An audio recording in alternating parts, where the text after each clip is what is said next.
بسم اللہ الرحمن الرحیم۔ محترم جناب السلام علیکم ورحمۃ اللہ وبرکاتہ۔ اس ویڈیو میں ہم بات کرتے ہیں مظلوم پیغمبر واقعے کی، جو اس طرح ہے۔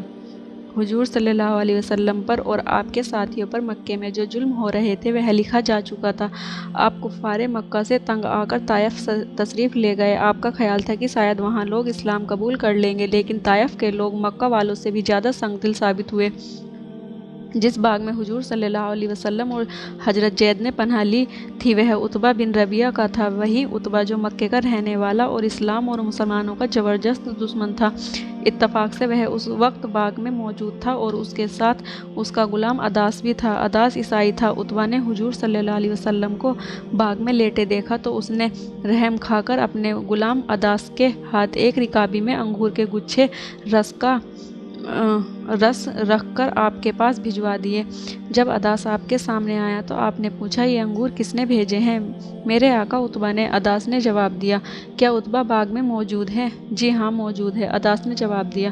انہوں نے طائف کے بدماشوں کو آپ کے پیچھے آتے دیکھا تھا۔ تمہارا کیا نام ہے؟ آپ نے پوچھا۔ میرا نام عداس ہے۔ کیا تم عیسائی ہو؟ ہاں میں عیسائی ہوں۔ کہاں کے رہنے والے ہو؟ نینوا کا رہنے والا ہوں۔ کیا اس نینوا کا جہاں حضرت یونس رسول بنا کر بھیجے گئے تھے؟ عداس نے حیرت سے حضور صلی اللہ علیہ وسلم کو دیکھا۔ کئی منٹ تعجب کے ساتھ آپ کو دیکھتا رہا۔ جب حیرت کم ہوئی تو بولا، آپ کو رسول یونس کا علم کیسے ہوا؟ ان کا حال تو کوئی بھی نہیں جانتا۔ آپ نے فرمایا، عداس میرا نام محمد ہے، میں بھی خدا کا رسول ہوں، تمام نبیوں کا نام جانتا ہوں، نہ صرف نام بلکہ ان کے حالات بھی جانتا ہوں۔ عداس ترنت سامنے جھک گیا۔ اس نے آپ کے ہاتھ کو بوسہ دیا اور کھڑا ہو کر بولا، بے شک آپ رسول معلوم ہوتے ہیں۔ حضور صلی اللہ علیہ وسلم نے اس سے فرمایا، تم مسلمان ہو جاؤ۔ عداس نے کہا، حضور مذہب آسانی سے نہیں بدلا جا سکتا، اس لیے غور کرنے کی مہلت دیجیے۔ اچھا غور کر لو، آپ نے کہا، جب غور کر چکو اور مسلمان ہونا چاہو تو میرے پاس چلے آنا۔ یہ کہہ کر حضور صلی اللہ علیہ وسلم نے کچھ انگور کھائے اور باقی حضرت زید کو دے دیے۔ زید نے کھا کر پلیٹ عداس کو دے دی۔ عداس واپس عتبہ کے پاس پہنچا۔ عتبہ دور سے کھڑا عداس کی حرکتیں دیکھ رہا تھا۔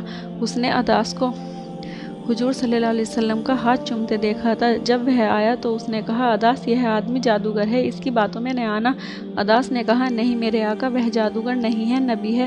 تم نہیں جانتے کہ حضرت یونس کون تھے، کہاں تھے، مگر وہ جانتے ہیں اور خوب جانتے ہیں۔ عتبہ نے پوچھا کہ انہوں نے تجھ سے کیا کہا تھا؟ عداس نے کہا، انہوں نے کہا تھا کہ تم مسلمان ہو جاؤ۔ میں نے کہا کہ مجھے غور کرنے کی مہلت دیجیے۔ عتبہ نے جھٹ کہا، عداس تم مسلمان نہ ہونا، اسلام سے تو تیرا مذہب ہی اچھا ہے۔ عداس نے کہا، میرے حضور میں عیسائی ہوں اور ہماری کتابوں میں لکھا ہے کہ تہامہ کی دھرتی پر ایک نبی پیدا ہوگا، میرا خیال ہے کہ یہ وہی نبی ہے۔ عتبہ نے بگڑتے ہوئے کہا، واہیات بات نہ کرو، نبی ایسے ہی ہوتے ہیں جن کا نہ کوئی یار و مددگار ہو، نہ وہ حکومت والے ہوں، نہ دولت مند۔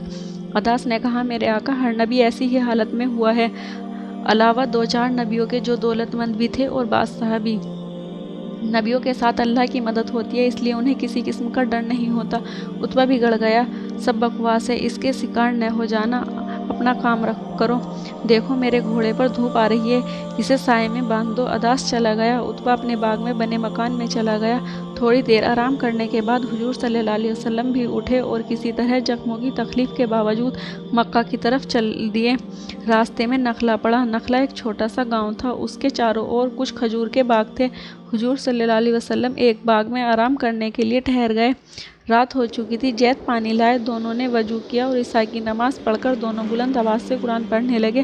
اس وقت آپ پر وحی نازل ہوئی، اے محمد کہہ دو کہ مجھ پر وحی نازل ہوئی ہے کہ جنوں کی ایک جماعت نے سن کر کہا کہ ہم نے عجب قرآن سنا ہے، جو بھلائی کی طرف رہنمائی کرتا ہے، ہم اس پر ایمان لائے اور ہم رب کے ساتھ ہرگز کسی کو شریک نہ کریں گے۔ ہمارے رب کی عزت بہت بلند ہے، نہ اس کی بیوی ہے نہ اولاد ہے، اور ہمارے بیوقوف لوگ اللہ پر بہتان باندھتے ہیں اور ہم سمجھتے ہیں کہ جن اور انسان اللہ پر بہتان نہ باندھتے ہوں گے۔ یہ سورۃ جن تھی۔ ابھی حضور صلی اللہ علیہ وسلم نے اتنی تلاوت کی تھی کہ زید تعجب میں پڑ کر حضور صلی اللہ علیہ وسلم کی طرف دیکھنے لگے۔ اس سور میں جنوں کا ذکر تھا۔ زید حیران تھے کہ جنوں نے کب کلام الہی سنا۔ اسی بیچ 7 آدمی سامنے سے اس طرح گزرے جیسے کھجور کے پیڑ سے نکلے ہوں۔ زید انہیں دیکھ کر حیران ہوئے۔ وہ کچھ ڈرے